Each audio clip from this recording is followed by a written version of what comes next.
Hari itu seharusnya menjadi malam ulang tahun saya. Saya pulang larut dari kantor notaris, masih membawa map coklat yang basah terkena hujan. Di teras rumah saya, sepasang sepatu hak merah tergeletak rapi. Bukan milik saya. Di ruang tengah, seorang perempuan asing duduk di sofa saya, di tempat yang setiap malam saya tempati. Ibu mertua saya berdiri di sampingnya, tersenyum tipis. Lalu berkata, "Dia ini calon istri baru Reza. Mulai malam ini, kamu yang keluar dari rumah ini." Saya berdiri di ambang pintu, masih memegang map coklat itu. Map yang berisi akta dan kontrak rumah ini. Mereka tidak tahu satu hal. Rumah yang mereka suruh saya tinggalkan sejak awal bukan milik mereka. Halo sahabat, selamat datang kembali di kanal Cerita Kita. Sebelum kita mulai, tolong tekan tombol subscribe dan nyalakan lonceng notifikasi, supaya kalian tidak ketinggalan kisah-kisah berikutnya. Kisah malam ini tentang seorang perempuan yang dipaksa pergi dari rumahnya sendiri, dan tentang selembar dokumen yang lebih kuat daripada 1000 kata sombong. Mari kita mulai. Nama saya Anissa, 32 tahun. Saya bekerja sebagai notaris di sebuah kantor kecil di kawasan Tebet, Jakarta. Sudah 5 tahun saya menikah dengan Reza, dan sudah 3 tahun kami tinggal di rumah ini, di Bintaro. Selama 3 tahun itu, saya belajar satu hal. Di rumah ini, suara saya tidak pernah dianggap ada. Rumah ini berlantai 2, dengan halaman kecil dan pagar putih. Reza selalu menyebutnya rumah ibu. Padahal saya tahu persis bagaimana rumah ini berdiri. Saya yang mengurus semua suratnya. Saya yang menyimpan setiap berkasnya. Tapi orang-orang di rumah ini lebih percaya pada apa yang mereka ucapkan daripada pada apa yang tertulis hitam di atas putih. Ibu mertua saya bernama Bu Sutinah, 61 tahun. Perempuan yang setiap kalimatnya seperti pisau. Sejak hari pertama saya masuk ke keluarga ini, beliau tidak pernah benar-benar menerima saya. Katanya, saya terlalu kurus, terlalu sibuk kerja, terlalu sedikit memberi cucu. Lalu ada Reza, suami saya, 36 tahun. Laki-laki yang dulu pernah berjanji akan melindungi saya. Tapi di hadapan ibunya, Reza selalu menunduk. Seperti anak kecil yang takut dimarahi. Setiap kali Bu Sutinah menghina saya, Reza hanya diam. Diamnya itu yang paling menyakitkan. Dan yang terakhir, adik ipar saya.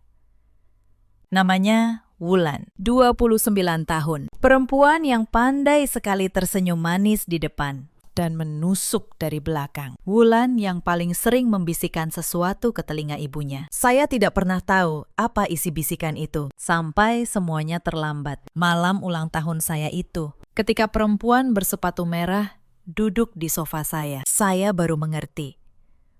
Bisikan-bisikan Wulan selama ini punya satu tujuan, mengeluarkan saya dari rumah ini. Mari saya ceritakan dari awal, bagaimana semua ini dimulai. 5 tahun lalu, saya menikah dengan Reza di sebuah gedung sederhana di Jakarta Selatan. Saat itu, Reza belum punya apa-apa. Gajinya pas-pasan sebagai staf di perusahaan logistik. Saya sendiri baru lulus ujian notaris. Masih merintis dari nol. Kami berdua sama-sama bermimpi punya rumah sendiri. 2 tahun pertama, kami mengontrak petak kecil di Bekasi. Atapnya bocor kalau hujan deras. Tapi saya bahagia karena saya pikir Reza adalah laki-laki yang akan berjuang bersama saya. Lalu datang kesempatan itu. Sebuah rumah di Bintaro dijual murah karena pemiliknya butuh uang cepat.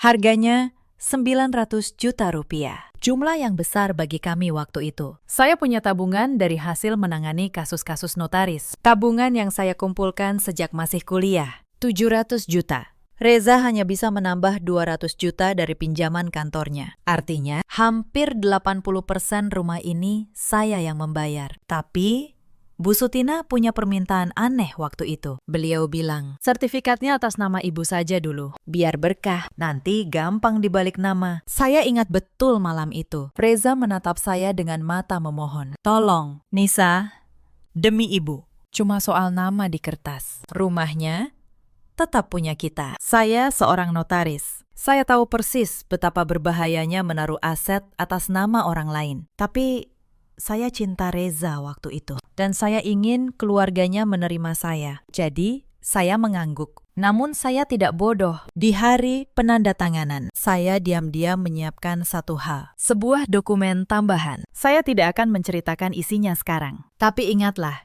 dokumen ini, karena suatu hari nanti, dokumen inilah yang akan mengubah segalanya. Sertifikat rumah pun resmi atas nama Bu Sutinah. Kami pindah ke Bintaro. Dan sejak saat itu, perlahan-lahan, rumah yang saya bayar dengan tabungan saya sendiri berubah menjadi penjara. Awalnya hal-hal kecil. Bu Sutinah mulai sering datang menginap. Lalu menginapnya makin lama. Sampai akhirnya beliau tinggal menetap, membawa semua barangnya. Kamar utama yang saya dan Reza tempati diambil alih untuk beliau. Kami pindah ke kamar kecil di belakang. Saya masih ingat hari beliau pindah masuk. Saya baru pulang kerja dan menemukan semua pakaian saya sudah dikeluarkan dari lemari kamar utama. Ditumpuk begitu saja di kamar belakang. Ibu butuh kamar yang luas, kata Bu Sutinah tanpa menoleh. Saya menatap Reza. Dia hanya mengangkat bahu. Sudah, Nis, jangan bikin masalah. Malam itu, saya merapikan pakaian saya sendiri di kamar sempit yang pengap dan mulai bertanya, apakah ini benar-benar rumah saya? Ibu sudah tua, kata Reza. Wajar kalau tidur di kamar yang nyaman. Saya menelan semuanya. Saya pikir ini hanya soal berbakti. Lalu, Ulan ikut pindah. Adik ipar saya itu baru saja bercerai. Katanya butuh tempat tinggal sementara. Sementara, yang ternyata tidak ada ujungnya. Wulan menempati kamar tamu dan mulai mengatur rumah seolah dia pemiliknya. Setiap pagi sebelum berangkat ke kantor, saya harus menyiapkan sarapan untuk 3 orang dewasa. Setiap malam sepulang kerja, saya yang mencuci semua piring. Pakaian kotor seisi rumah menumpuk di keranjang saya. Tidak ada yang bertanya apakah saya lelah. Tibalah musim lebaran pertama setelah kami sekeluarga tinggal bersama. Rumah penuh dengan saudara-saudara Reza yang datang berkunjung. Saya memasak dari subuh sampai malam. Opor ayam, rendang, ketupat, semua dari tangan saya. Sementara Wulan hanya duduk memamerkan baju barunya pada para tamu. Saat acara halal bihalal, Bu Sutinah membagikan amplop THR pada keponakan-keponakannya di depan semua orang. Lalu, beliau menatap saya dan berkata keras, Anissa, kamu yang cuci semua piring ini, ya? Kamu kan memang paling cocok di dapur. Para tamu tertawa kecil. Saya berdiri di tengah ruangan, dengan tangan masih berbau bumbu. Ditertawakan di rumah yang saya bayar sendiri. Saya tersenyum dan masuk ke dapur. Di balik pintu dapur, saya menulis di buku kecil saya, bukan untuk mengeluh, tapi untuk mengingat setiap penghinaan punya tanggalnya. Beberapa minggu kemudian, saya jatuh sakit, demam tinggi, sampai tidak bisa bangun dari tempat tidur. Saya berharap untuk sekali ini saja ada yang peduli. Tapi pagi itu, Bu Sutinah hanya mengetuk pintu kamar dan berkata, kalau sakit, jangan sampai menularkan ke kami. Dan jangan lupa, sarapan belum ada di meja. Tidak ada yang membelikan obat. Tidak ada yang bertanya bagaimana keadaan saya. Reza, suami saya, hanya berkata, minum obat warung saja. Nis, aku ada janji dengan teman. Lalu dia pergi. Saya berbaring sendirian sepanjang hari dengan demam yang membakar, menatap langit-langit kamar kecil itu. Hari itu, saya belajar sesuatu yang pahit. Di rumah ini, saya berharga hanya selama saya berguna. Penghinaan demi penghinaan terus berlanjut, sampai ke meja makan sekalipun. Suatu malam, saat saya hendak duduk untuk makan bersama, Bu Sutinah menahan saya. Kamu makan di dapur saja. Meja ini untuk keluarga. Saya menatap Reza, berharap dia membela. Tapi suami saya hanya melanjutkan makannya, seolah tidak mendengar apa-apa. Maka malam itu, dan banyak malam setelahnya, saya makan sendirian di dapur, di atas kursi plastik. Sementara mereka tertawa di meja makan, yang saya beli dengan uang saya sendiri. Saya tidak lagi merasa sakit, hanya semakin yakin. Setiap suap nasi yang saya telan di dapur itu menjadi bahan bakar untuk kesabaran saya. Saya berkata pada diri sendiri, nikmatilah meja itu selagi bisa. Ada satu kejadian yang paling saya ingat. Ulang tahun saya tahun sebelumnya. Saya pulang membawa kue kecil yang saya beli sendiri. berharap bisa merayakannya, sekecil apapun. Tapi begitu masuk, Bu Sutina melihat kue itu dan berkata, "Buang-buang uang saja. Sudah tua, masih merayakan ulang tahun." Wulan tertawa. Reza diam. Malam itu, saya meniup lilin sendirian di kamar kecil sambil menahan tangis. Tidak ada yang mengucapkan selamat. Saya menulis di buku saya malam itu, bukan kemarahan, hanya satu kalimat. Tahun depan akan berbeda. Dan ternyata tahun depan memang sungguh berbeda dengan cara yang tidak pernah mereka bayangkan. Suatu malam, saya pulang pukul 9 setelah menyelesaikan akta jual beli yang rumit. Badan saya remuk. Begitu masuk, Bu Sutina sudah menunggu di ruang tengah dengan wajah masam. "Dari mana saja kamu malam-malam begini?" tanya beliau ketus. "Perempuan baik-baik itu di rumah, mengurus suami. Bukan keluyuran sampai malam. Saya bekerja." "Bu," jawab saya pelan. "Bekerja apa? Gaji notaris kecil-kecilan begitu. Tidak usah sok sibuk." Beliau memalingkan wajah. "Reza yang menanggung hidup kalian. Kamu cuma numpang." Saya menatap Reza yang duduk di sebelah ibunya. Saya menunggu dia membela saya. Menunggu dia mengingatkan ibunya. Siapa sebenarnya yang membayar rumah ini? Tapi Reza hanya menunduk, sibuk dengan ponselnya. Malam itu, untuk pertama kalinya, saya menangis tanpa suara di kamar kecil belakang. Dan saya mulai bertanya pada diri sendiri, sampai kapan saya harus bertahan? Keesokan harinya, di kantor, saya membuka laci meja saya. Di dalamnya tersimpan sebuah map coklat. Map yang sama yang saya bawa pulang di malam ulang tahun saya nanti. Saya menatap berkas di dalamnya cukup lama. Lalu, saya menutup laci itu kembali. Belum waktunya, batin saya. Lalu datanglah peristiwa yang membuat saya tahu. Mereka tidak akan pernah berhenti. Suatu sore, Bu Sutina berteriak dari kamarnya. Beliau bilang, uang 5 juta rupiah di lemarinya hilang. Dan tanpa bukti apapun, semua mata langsung tertuju pada saya. "Pasti Anissa," kata Wulan cepat. "Siapa lagi? Dia kan yang paling sering butuh uang." Saya tertegun. "Saya tidak pernah menyentuh uang ibu." "Buktikan," bentak Bu Sutina. "Buka tasmu, buka lemarimu." Mereka menggeledah barang-barang saya, seperti saya seorang pencuri. Tentu saja tidak ditemukan apa-apa, tapi tidak ada yang minta maaf.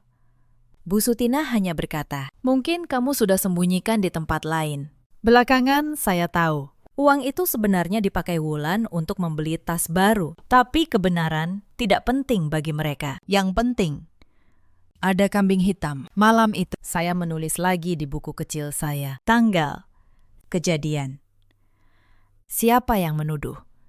Dan di samping catatan itu, saya menulis satu kata, sabar. Tak lama setelah itu, saya menyadari kotak perhiasan saya kosong. Beberapa gelang emas peninggalan ibu saya hilang.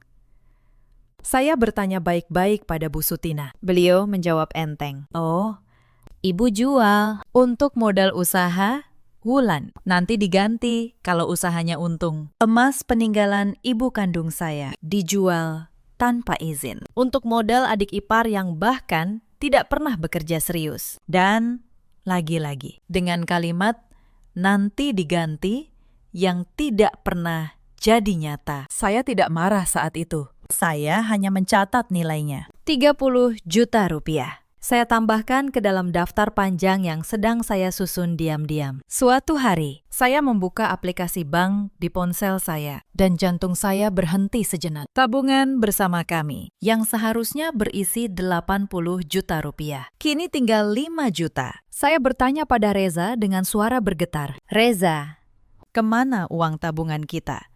Reza menjawab tanpa rasa bersalah sedikit pun. "Oh, itu.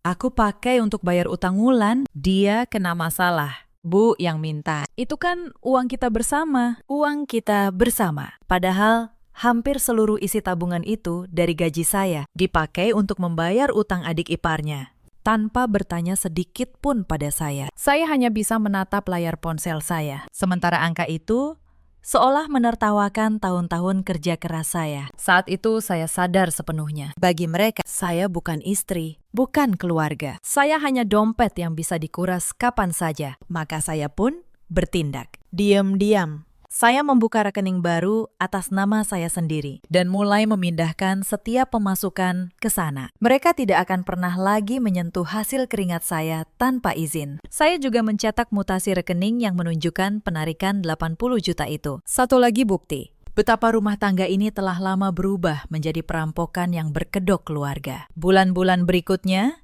tekanan di rumah makin menjadi. Wulan mulai berani mengatur saya secara langsung. Mbak Anissa, tolong dong belanja kebutuhan rumah pakai uang Mbak dulu, katanya suatu sore. Nanti diganti. Tentu saja tidak pernah diganti. Setiap bulan, gaji saya habis untuk menanggung kebutuhan 4 orang. Listrik, air, belanja. Semuanya dari kantong saya. Sementara Reza menyetor gajinya ke ibunya. Dan Bu Sutinah memegang uang itu rapat-rapat. Tapi ada satu malam yang hampir membuat saya menyerah. Malam ketika Reza, untuk pertama kalinya, mengangkat tangannya pada saya. Saat itu, saya menolak menyerahkan gaji saya pada Bu Sutinah. Saya bilang dengan sopan bahwa gaji itu untuk kebutuhan rumah yang sudah saya tanggung. Bu Sutinah marah besar dan menyebut saya istri durhaka. Reza, yang berdiri di samping ibunya, tiba-tiba menampar pipi saya keras. "Jangan berani melawan ibu," bentaknya. Saya terhuyung, pipi saya panas. Tapi yang lebih sakit bukan tamparan itu. Yang lebih sakit adalah laki-laki yang dulu berjanji melindungi saya, kini memukul saya demi membela ibunya. Saya menatap matanya, dan di saat itu, sisa-sisa cinta yang terakhir benar-benar padam. Saya tidak menangis di depan mereka. Saya masuk ke kamar, mengambil ponsel, dan memotret pipi saya yang membekas merah. Lalu saya menulis tanggal dan kejadiannya. Bukti kekerasan dalam rumah tangga. Satu lagi berkas untuk map coklat saya. Beberapa hari kemudian, mereka mencoba langkah yang lebih licik. Wulan menyodorkan selembar surat pada saya sambil tersenyum manis. "Mbak, tolong tanda tangan di sini ya. Cuma surat persetujuan keluarga biasa kok." Tapi saya notaris. Saya membaca setiap baris. Surat itu ternyata pernyataan bahwa saya melepaskan seluruh hak atas harta bersama dan setuju pergi dari rumah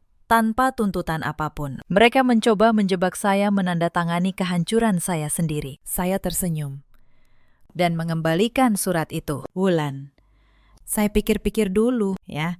Wulan mengira saya ragu, padahal saya hanya sedang memutuskan kapan waktu yang tepat untuk membalik semuanya. Saya seorang notaris. Setiap hari, saya menangani angka, kontrak, dan kepemilikan. Maka diam-diam, saya mulai mencatat. Setiap rupiah yang saya keluarkan untuk rumah ini, saya tulis di buku kecil. Tanggal, jumlah.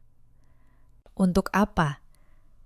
Saya simpan setiap struk belanja. Saya simpan setiap bukti transfer. Saya belum tahu untuk apa catatan itu. Tapi naluri seorang notaris berkata, suatu hari bukti-bukti ini akan berguna. Lalu datanglah peristiwa yang membuat retakan pertama menjadi jurang. Sore itu, saya pulang lebih awal karena merasa tidak enak badan. Pintu rumah tidak terkunci. Dari ruang tengah, terdengar suara tawa, suara Bu Sutinah, Wulan, dan Reza. Mereka sedang membicarakan sesuatu dengan penuh semangat. Saya berhenti di balik pintu, dan apa yang saya dengar membuat darah saya membeku. Pokoknya, Reza harus cari yang baru, kata Bu Sutinah. Anissa itu mandul, 3 tahun tidak juga punya anak. Untuk apa dipertahankan? Iya, Bu, sahut Wulan. Wulan kenal anak teman arisan ibu, namanya Sherin. Cantik, masih muda. Keluarganya berada. Cocok banget buat Mas Reza. Dan yang paling menghancurkan, suara Reza. Suami saya. Tapi gimana caranya ngeluarin Anissa dari rumah? Bu, dia kan istri sah. Itu gampang, jawab Bu Sutinah enteng. Rumah ini atas nama ibu. Dia tidak punya hak apa-apa. Tinggal kita suruh keluar. Dia mau apa? Mau lapor. Lapor pakai bukti apa? Saya berdiri terpaku di balik pintu. Tangan saya gemetar. Jadi, inilah rencana mereka. Mengganti saya dengan perempuan lain, lalu mengusir saya dari rumah yang saya bayar sendiri. Dan mereka begitu yakin saya tidak bisa berbuat apa-apa, karena di mata mereka, saya hanya perempuan lemah yang namanya tidak ada di sertifikat. Saya masih mendengar mereka melanjutkan. Wulan berkata dengan suara penuh perhitungan, "Tenang, Bu. Wulan sudah siapkan surat pernyataan, supaya Anissa tanda tangan, lepas semua had. Tinggal cari waktu yang pas. Suruh dia teken tanpa baca." Bu Sutina tertawa puas. "Pintar kamu, Wulan. Memang harusnya kamu yang jadi notaris, bukan dia." Mendengar itu, sesuatu di dalam diri saya mengeras. Mereka bukan hanya ingin mengusir saya, mereka ingin menjarah segalanya, lalu membuat saya pergi dengan tangan kosong, bahkan menandatangani sendiri kehancuran saya. Tapi mereka lupa satu hal yang paling penting. Saya yang notaris, bukan mereka. Malam itu, saya tidak masuk. Saya berbalik, naik ke mobil saya, dan berkendara tanpa tujuan sampai larut. Air mata saya tumpah di setiap lampu merah. Tapi di balik air mata itu, sesuatu yang lain mulai tumbuh. Sesuatu yang dingin dan tenang. Mereka pikir saya tidak punya bukti. Mereka lupa saya adalah notaris. Dan seorang notaris tidak pernah bertaruh pada kata-kata. Seorang notaris bertaruh pada dokumen. Malam itu, di tengah jalanan Jakarta yang basah, saya mengambil keputusan.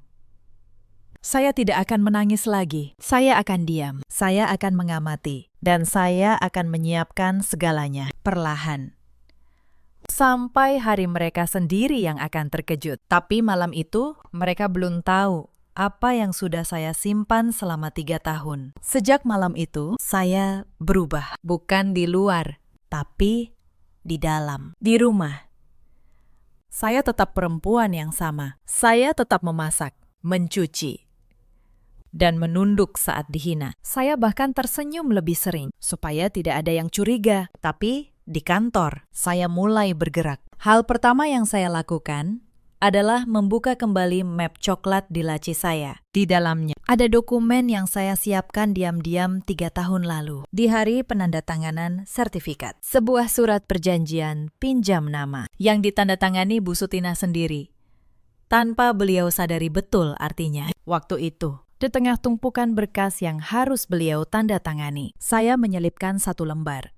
Surat yang menyatakan bahwa rumah di Bintaro itu sesungguhnya dibeli dengan dana saya, dan bahwa nama Bu Sutina di sertifikat hanyalah pinjaman nama yang bisa dialihkan kapan saja atas permintaan saya.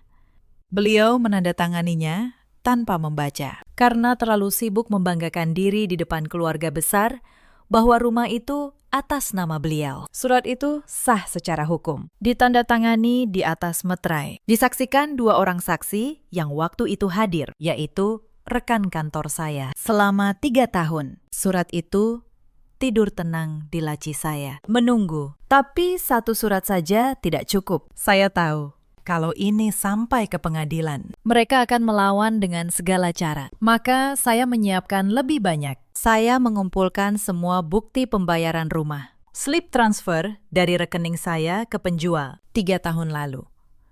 Sebesar 700 juta. Saya cetak rekening koran. Saya minta surat keterangan dari bank. Semua menunjukkan satu hal yang sama. Uang itu keluar dari rekening saya, bukan dari siapapun. Lalu buku catatan kecil saya. 3 tahun pengeluaran rumah tangga tercatat rapi. Setiap struk listrik, setiap belanja, setiap rupiah yang saya keluarkan untuk keluarga yang menganggap saya numpang. Totalnya, saat saya jumlahkan, membuat saya sendiri terkejut. Lebih dari 200 juta rupiah dalam 3 tahun. Saya menata semua itu dalam 1 map coklat, rapi, berurutan, dengan label. Seperti saya menata berkas klien. Karena pada akhirnya, inilah keahlian saya. Mengubah ketidakadilan menjadi bukti yang tidak bisa dibantah. Tapi saya belum berhenti. Saya butuh tahu sejauh apa rencana mereka. Saya mulai memperhatikan diam-diam. Saya melihat Wulan sering keluar membawa map berisi foto perempuan muda. Saya mendengar Bu Sutina menelepon seseorang.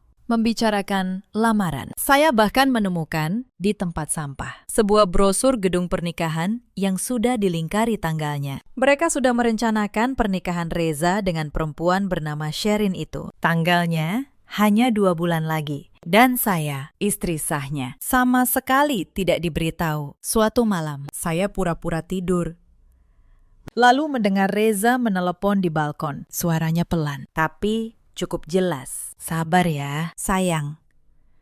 Sebentar lagi Anissa pergi. Terus kita bisa nikah. Ibu sudah atur semuanya. Sayang. Dia memanggil perempuan lain dengan kata itu. Sementara saya berbaring beberapa meter darinya. Saat itu, perasaan saya benar-benar mati. Tidak ada lagi cinta yang tersisa untuk diselamatkan. Yang ada hanya satu pertanyaan dingin. Bagaimana cara membuat mereka membayar semuanya? Keesokan paginya, saya menemui pengacara yang saya kenal sejak kuliah. Namanya Pak Dharma. Saya bawa seluruh map coklat saya. Saya jelaskan semuanya. Pak Dharma membaca berkas saya satu persatu. Lama beliau diam. Lalu beliau menatap saya dan berkata, Bu Anissa, dengan bukti selengkap ini, posisi ibu sangat kuat. Surat pinjam nama ini saja sudah cukup untuk menarik kembali kepemilikan rumah. Ditambah bukti pembayaran. Tidak ada hakim yang akan menolak. Saya mengangguk pelan. Tapi saya tidak mau buru-buru. Pakistan, saya mau mereka menggali lubang mereka sendiri dulu. Pak Dharma tersenyum tipis. Ibu ini sabarnya menakutkan. Bukan sabar, Pakistan, kata saya. Ini namanya membangun fondasi. Kalau saya bertindak sekarang, mereka akan bilang, saya yang menyerang lebih dulu. Tapi kalau saya menunggu sampai mereka benar-benar mengusir saya di depan saksi, maka merekalah yang menggali kuburannya. Saya hanya perlu memastikan pada hari itu semua dokumen sudah di tangan saya. Pak Dharma mengangguk perlahan. Strategi yang matang. Sebagai pengacara, saya bahkan sedikit ngeri membayangkan jadi lawan ibu. Kami pun menyusun langkah dengan teliti. Diam-diam, kami mulai mengurus proses balik nama rumah. Dari Bu Sutina, kembali ke nama saya. Berdasarkan surat pinjam nama itu. Karena dokumennya lengkap dan sah. Prosesnya berjalan lancar, tanpa perlu sepengetahuan keluarga Reza. Selama proses itu berjalan, di rumah saya tetap diam, tetap menunduk, tetap dihina. Bu Sutina makin terang-terangan. Suatu hari, beliau bahkan berkata, Anissa, sebaiknya kamu mulai cari kontrakan. Rumah ini sebentar lagi akan ramai. Kamu tahu sendiri, kan? Iya. Bu, jawab saya. Saya mengerti. Beliau tersenyum puas. Mengira saya sudah pasrah. Beliau tidak tahu. Di kantor pertanahan, dokumen kepemilikan rumah ini sedang berpindah ke tangan saya. Wulan pun makin berani.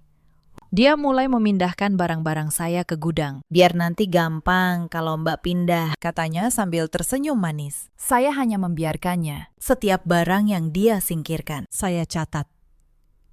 Karena nanti saya yang akan menentukan siapa yang tinggal dan siapa yang pergi. Selama proses balik nama berjalan diam-diam, tekanan di rumah justru naik ke puncaknya. Mereka mulai bertindak seolah saya sudah tidak ada. Suatu sore, saya pulang dan menemukan Sherin sedang duduk di ruang tamu, mengobrol akrab dengan Bu Sutina dan Wulan. Perempuan itu menatap saya dari ujung kaki sampai kepala, lalu tersenyum miring. Jadi ini istri lama Mas Reza, katanya. Seolah saya sebuah barang bekas. Pantas saja Mas Reza bosan. Bu Sutina tertawa. Sudah, Anissa. Buatkan teh untuk tamu kita. Anggap saja kamu pembantu di sini. Supaya kamu terbiasa nanti. Tangan saya mengepal di balik tas. Tapi saya menahan diri. Saya masuk ke dapur, membuat teh, dan menyajikannya pada perempuan yang akan menggantikan saya. Sambil meletakkan cangkir, saya berkata pelan, selamat menikmati. Mereka tidak tahu di kantor pertanahan. Dokumen rumah ini sudah hampir berpindah ke nama saya. Mereka sedang tertawa di atas tanah yang sebentar lagi bukan milik mereka. Beberapa hari kemudian, ada acara keluarga besar di rumah. Banyak kerabat Reza datang. Di tengah keramaian, Bu Sutina sengaja mengangkat suaranya supaya semua orang mendengar. Kalian tahu, kan? Kenapa Reza mau menikah lagi? Karena Anissa ini mandul. 3 tahun. Perutnya kosong terus. Perempuan seperti ini memang tidak pantas jadi istri. Seluruh ruangan menatap saya. Ada yang berbisik, ada yang menggeleng iba, ada yang tersenyum mengejek. Saya berdiri di tengah-tengah mereka, dipermalukan tentang hal paling pribadi dalam hidup saya di depan orang banyak. Padahal saya tahu, kami belum pernah memeriksakan diri ke dokter. Bu Sutina hanya butuh alasan untuk membuang saya. Saya tidak membela diri, saya hanya menundukkan kepala dan membiarkan mereka merasa menang. Tapi di dalam hati, saya menghitung hari. Karena saya tahu, mereka yang tertawa paling keras hari ini akan menjadi yang paling terdiam nanti. Malam itu, setelah semua tamu pulang, saya duduk sendirian di kamar kecil. Saya membuka map coklat saya dan menatap setiap berkas yang sudah saya kumpulkan. Sertifikat yang sebentar lagi atas nama saya, surat pinjam nama, bukti pembayaran,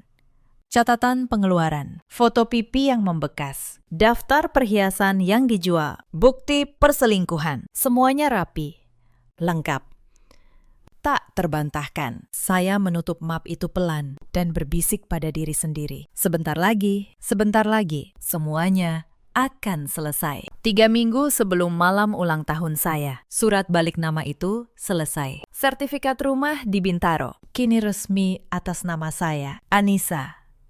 Saya menyimpannya di laci kantor, di dalam map coklat yang sama. Tidak ada satupun dari mereka yang tahu. Lalu, 2 minggu sebelumnya, saya menyiapkan langkah berikutnya. Saya mengumpulkan bukti perselingkuhan Reza. Tangkapan layar percakapannya dengan Sherin yang tidak sengaja saya lihat. Foto mereka berdua di sebuah kafe yang dikirim teman saya. Brosur pernikahan dengan tanggal yang dilingkari. Semua saya tata dalam map terpisah. Saya juga menemui Pak Dharma sekali lagi. Kali ini untuk menyiapkan gugatan cerai. Dengan tuntutan yang sudah saya hitung matang. Bukan karena saya butuh uang, Reza, tapi karena saya ingin keadilan ditegakkan. Hitam di atas putih. Dan saya menyiapkan satu kejutan terakhir. Sesuatu yang akan saya keluarkan tepat di saat mereka merasa paling menang. Saya tidak akan menceritakannya sekarang, tapi malam itu sudah dekat. Malam ketika semua kerja keras saya selama berbulan-bulan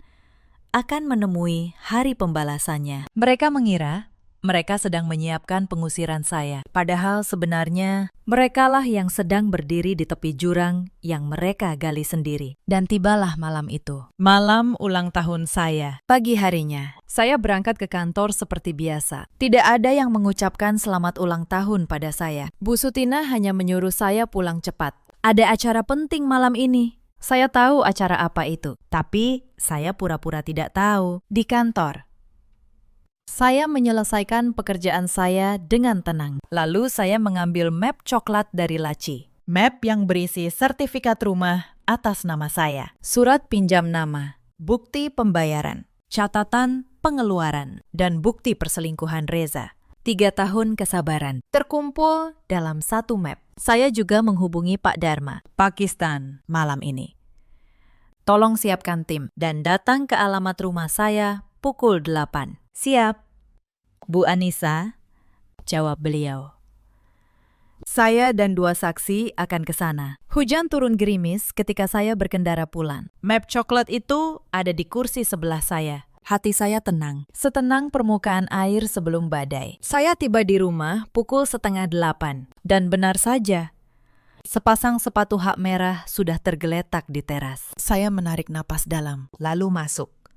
Di ruang tengah, semuanya sudah berkumpul, seperti pertunjukan yang sudah diatur. Perempuan bernama Sherin itu duduk di sofa saya, mengenakan gaun mahal, menyilangkan kakinya dengan angkuh. Bu Sutina berdiri di sampingnya dengan senyum kemenangan. Wulan bersandar di dinding, lengannya terlipat. Dan Reza, suami saya, duduk di kursi, menatap lantai. Akhirnya kamu pulang juga, kata Bu Sutina. Duduk. Ada yang harus kita bicarakan. Saya tidak duduk, saya berdiri, memegang map coklat saya. Silakan, Bu. Saya dengarkan, Bu Sutina menunjuk Sherin. Ini Sherin. Dia yang akan menggantikanmu menjadi istri Reza. Mulai malam ini, kamu keluar dari rumah ini. Kamu sudah 3 tahun mandul, tidak memberi cucu. Reza butuh keturunan, jadi pergilah baik-baik sebelum kami yang mengusirmu. Sherin tersenyum sinis. Mengalah di saat seperti ini adalah jalan terbaik untuk semua. Kamu perempuan dewasa, harusnya mengerti. Saya menatap mereka satu persatu. Lalu saya menatap Reza. Reza, ini yang kamu mau. Reza tidak mengangkat kepalanya. Suaranya nyaris berbisik. Maaf, Nisa, tapi memang lebih baik begini. Saya tersenyum.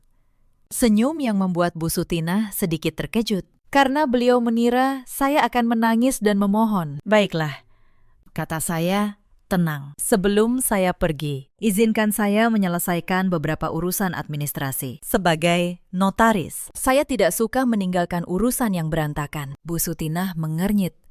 Urusan apa? Saya membuka map coklat saya. Dan saat itulah suara mobil terdengar berhenti di depan rumah. Pintu diketuk. Saya berjalan membukanya. Pak Dharma masuk. Bersama 2 orang stafnya yang membawa map tebal. Siapa mereka? Tanya Bu Sutina. Mulai gelisah. Pengacara saya. Jawab saya. Dan saksi. Silahkan duduk. Pak Dharma, ini tidak akan lama. Ruangan yang tadi penuh senyum kemenangan, kini mulai dipenuhi kebingungan. Saya mengambil lembar pertama dari map saya, dan saya mulai bicara. Bu Sutina, kata saya. Suara saya tenang dan jelas. Ibu menyuruh saya keluar dari rumah ini. Saya hanya ingin memastikan satu hal dulu. Rumah ini, menurut ibu, milik siapa? Bu Sutina mengangkat dagunya. Tentu saja milik ibu. Sertifikatnya atas nama ibu. Semua orang tahu itu. Benar, kata saya. Dulu memang begitu. Saya meletakkan selembar kertas di meja. Ini sertifikat rumah ini. Tolong ibu baca. Nama siapa yang tertera sebagai pemilik sekarang? Bu Sutina meraih kertas itu dengan tangan gemetar. Matanya membaca, lalu wajahnya berubah pucat. Ini palsu. Nama kamu. Bagaimana bisa? Tidak palsu, Bu, jawab saya. Saya meletakkan lembar kedua. Ini surat perjanjian pinjam nama, ditandatangani ibu sendiri, 3 tahun lalu, di atas meterai. Disaksikan 2 orang. Surat ini menyatakan bahwa nama ibu di sertifikat hanya pinjaman. Dan bisa saya alihkan kapan saja. 3 minggu lalu, saya sudah melakukannya. Rumah ini sekarang sah atas nama saya. Tangan Bu Sutina gemetar memegang kertas itu. Kamu menipu ibu. Saya tidak menipu siapapun, kata saya. Tenang, ibu yang menandatangani tanpa membaca. Itu bukan salah saya. Pak Dharma menambahkan dengan sopan. Surat ini sah secara hukum. Bu, saya sudah memeriksanya. Tidak ada celah. Saya meletakkan lembar ketiga. Dan ini, bukti pembayaran rumah ini 3 tahun lalu, 700 juta rupiah dari rekening saya. Reza hanya menambah 200 juta dari pinjaman. Artinya, hampir seluruh rumah ini saya yang membayar. Sejak awal, ini rumah saya, ruangan hening. Sherin yang tadi menyilangkan kaki dengan angkuh, kini duduk kaku. Senyum sinisnya hilang. Wulan yang bersandar di dinding, berdiri tegak dengan wajah panik. Mas Reza, kata Sherin dengan suara bergetar. Ini bagaimana? Katanya rumah ini punya keluargamu. Reza tidak bisa menjawab. Wajahnya pucat seperti kertas. Saya belum selesai. Saya meletakkan map kedua di meja. Sekarang, urusan kedua, pernikahan. Saya menatap Reza. Reza, kamu berniat menikahi Sherin 2 bulan lagi di gedung yang sudah kamu pesan. Sementara kamu masih suami sah saya. Ini namanya rencana perzinahan dan poligami tanpa izin istri. Melanggar hukum. Saya mengeluarkan tangkapan layar, foto, dan brosur pernikahan. Saya letakkan satu persatu. Semua sudah saya kumpulkan, lengkap dengan tanggal dan bukti. Reza berdiri panik. Nisa, tunggu. Kita bisa bicara baik-baik. Sudah terlambat untuk bicara baik-baik, kata saya. Kalian sudah memilih kata-kata. Saya memilih dokumen. Dan dokumen selalu menang. Saya menyerahkan satu map terakhir pada Pak Dharma. Pakistan, Tolong serahkan. Pak Dharma berdiri dan meletakkan amplop resmi di meja di depan Reza. Ini surat gugatan cerai dari klien saya, Ibu Anissa, beserta tuntutan ganti rugi atas pengeluaran rumah tangga selama 3 tahun, yang seluruhnya ditanggung beliau. Totalnya tercantum di dalam lebih dari 200 juta rupiah. Reza membuka amplop itu dengan tangan gemetar, membaca, lalu terduduk lemas di kursi. Bu Sutinah bangkit, wajahnya merah padam. Kamu tidak bisa melakukan ini. Kami keluarga Reza. Kamu cuma menantu, Bu. Masih ada satu hal lagi, kata saya. Sebelum beliau sempat melanjutkan, saya mengeluarkan sebuah foto dari map. Foto pipi saya yang membekas merah, lengkap dengan tanggalnya. Ini bukti saat Reza menampar saya. Karena saya menolak menyerahkan gaji. Kekerasan dalam rumah tangga adalah pidana. Bu, saya simpan ini bukan untuk balas memukul, tapi supaya semua orang tahu jenis keluarga apa ini sebenarnya. Reza menutup wajahnya dengan kedua tangan. Bu Sutinah terduduk, kehilangan kata-kata. Lalu, saya keluarkan lembar terakhir, mutasi rekening.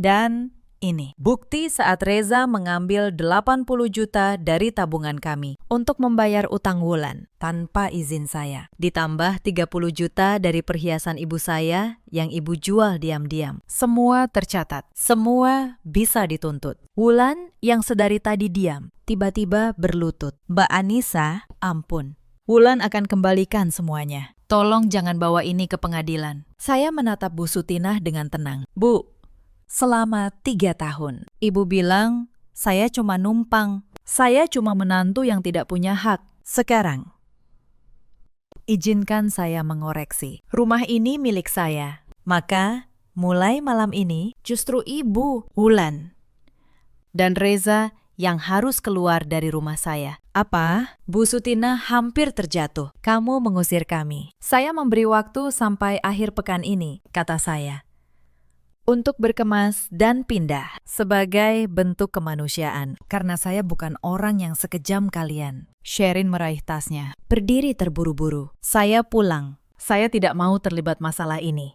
Mas Reza, ternyata kamu tidak punya apa-apa. Perempuan bersepatu merah itu pergi tanpa menoleh, meninggalkan Reza yang terduduk hancur. Rencana pernikahan mereka berantakan. Bahkan sebelum dimulai, Wulan mendekati saya dengan wajah memelas. Suaranya tiba-tiba manis. Mbak Anissa, maafkan Wulan. Wulan cuma menuruti ibu. Tolong jangan usir kami. Saya menatap adik ipar yang selama ini menusuk saya dari belakang. Wulan, kamu yang membisikkan agar saya diganti. Kamu yang memindahkan barang saya ke gudang. Saya mencatat semuanya. Sekarang, silakan ambil barangmu dari gudang dan pergi. Wulan terdiam. Tidak bisa berkata apa-apa. Malam itu, di ruang tengah yang sama, takdir telah berbalik sepenuhnya. Mereka yang tadi tersenyum penuh kemenangan, kini duduk hancur. Dan saya, perempuan yang mereka kira lemah, berdiri tegak di rumah saya sendiri. Akhir pekan itu, mereka pergi. Bu Sutinah pindah ke rumah kontrakan kecil di pinggiran Jakarta, dibantu Reza dengan sisa uangnya yang menipis. Beliau yang dulu begitu bangga tinggal di rumah 2 lantai, kini harus berdesakan di petak sempit. Saya dengar, beliau sering menangis, menyesali sikapnya. Tapi penyesalan datang terlambat, seperti biasa. Wulan kembali menumpang di rumah kerabatnya, berpindah dari satu tempat ke tempat lain. Tidak ada lagi rumah nyaman untuk diaturnya, seolah miliknya sendiri. Reza kehilangan segalanya, istri, rumah, dan calon istri barunya. Gugatan cerai berjalan, dan pengadilan mengabulkan tuntutan saya. Reza harus membayar ganti rugi 200 juta lebih. Dicicil dari gajinya yang pas-pasan. Sherin, perempuan yang katanya akan menjamin hidupnya, menghilang begitu tahu Reza tidak punya apa-apa. Beberapa bulan kemudian, Reza pernah datang ke rumah,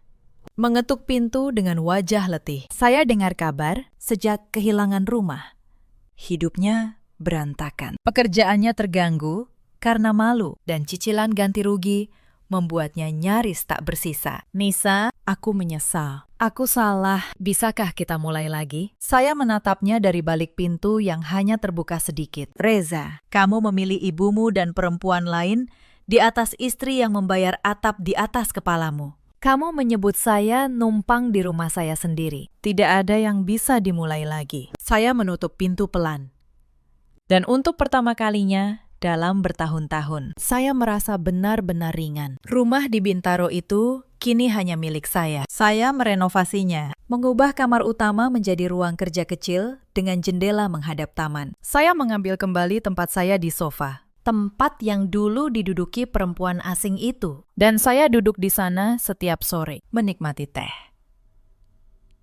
Dalam keheningan yang akhirnya menjadi milik saya. Karir saya pun menanjak. Kasus yang saya tangani makin besar. Nama saya makin dikenal. Ternyata, ketika tidak ada lagi yang menyeret saya ke bawah, saya bisa terbang jauh lebih tinggi dari yang saya kira. Suatu sore, saya kembali ke ruang kerja saya dan menulis di buku harian. Saya menulis tanggalnya. Lalu, satu kalimat. Catatan mengalahkan kata-kata. Aturan mengalahkan gengsi. Yang asli pada akhirnya pasti akan bersinar. Saya meletakkan pena dan menatap keluar jendela. Sungai di kejauhan mengalir tenang. Masa lalu telah mengalir bersamanya, seperti air.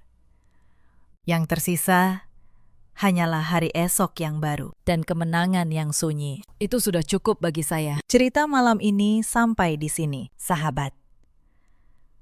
Cerita ini mengajarkan kita beberapa hal. Jangan pernah menilai seseorang hanya dari diamnya. Kadang, orang yang paling tenang adalah orang yang paling siap. Dan jangan pernah meletakkan hidupmu sepenuhnya di tangan orang lain. Yang tertulis hitam di atas putih akan selalu lebih kuat daripada janji yang diucapkan. Di luar sana, ada banyak perempuan yang seperti Anissa dulu. Perempuan yang membayar segalanya, namun diperlakukan seolah tidak berarti. Perempuan yang menelan hinaan demi menjaga keutuhan rumah tangga, sampai lupa menjaga dirinya sendiri. Mereka mengira diam adalah bentuk cinta. Padahal kadang diam hanya membuat orang lain semakin berani melukai. Jika kamu salah satunya, ingatlah, nilaimu tidak ditentukan oleh orang yang merendahkanmu. Ada juga banyak suami seperti Reza, laki-laki yang memilih diam saat seharusnya membela, yang menukar istri yang setia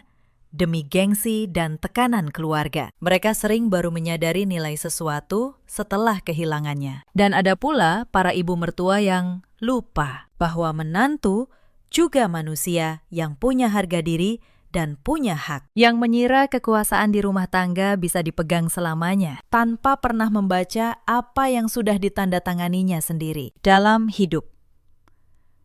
Kita selalu punya pilihan. Kita bisa memilih menjadi korban selamanya atau bangkit dengan cara yang bermartabat. Anissa memilih bangkit, bukan dengan teriakan, tapi dengan bukti. Bagi kalian yang mungkin sedang mengalami perlakuan tidak adil di suatu tempat hari ini, semoga kisah ini menjadi sedikit penghiburan. Nilai kalian ditentukan oleh diri kalian sendiri. Tidak ada yang berhak menghakimi kalian dengan sembarangan. Ceritakan kisah kalian di kolom komentar. Jika cerita ini menyentuh hati kalian, tekan tombol subscribe dan nyalakan notifikasi, supaya kita bisa bertemu lagi di kisah berikutnya. Terima kasih sudah menemani sampai akhir, sahabat.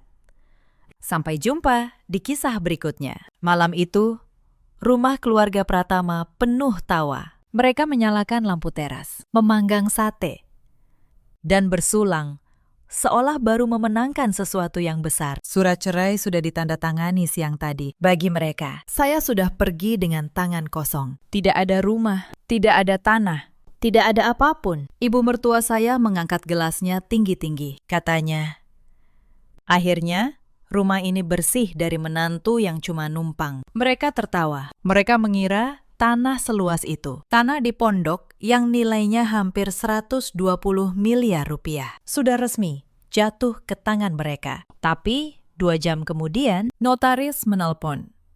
Lalu pegawai Badan Pertanahan menelpon. Dan satu persatu, wajah di meja itu berubah pucat karena nama yang tertera di sertifikat tanah itu dari awal sampai akhir bukan nama mereka. Halo, Sahabat kisah nyata, selamat datang kembali di kanal ini, tempat kita merenungkan kisah-kisah rumah tangga yang penuh luka, pengkhianatan, dan karma yang datang tepat pada waktunya. Kalau kalian belum subscribe, tekan tombol merah itu dan nyalakan lonceng agar tidak ketinggalan cerita selanjutnya. Mari kita mulai. Nama saya Anindya Larasati. Usia saya 38 tahun. Saya bekerja di bagian legal sebuah pabrik tekstil di pinggiran Bintaro, mengurus dokumen, kontrak, dan perizinan. Sudah 12 tahun saya menekuni surat-surat. Mungkin karena itu, saya punya satu kebiasaan yang kelak menyelamatkan hidup saya. Saya tidak pernah membentak siapapun, tetapi saya selalu menyimpan setiap dokumen rapi, bertanggal, dan berurutan. Saya menikah dengan Reza Pratama 7 tahun yang lalu. Kami punya seorang putri, Kayla, yang kini berusia 6 tahun. Dari luar, rumah tangga kami terlihat biasa saja. Reza, seorang makelar pengurusan dokumen dan jual beli tanah. Orang menyebutnya pria yang sopan, pandai bicara, tidak suka mabuk, tidak berjudi. Tetangga sering memujinya. Namun, setelah bertahun-tahun hidup bersamanya, saya mengerti satu hal. Ada jenis pria yang tidak perlu memukul untuk melukai istrinya. Mereka cukup diam.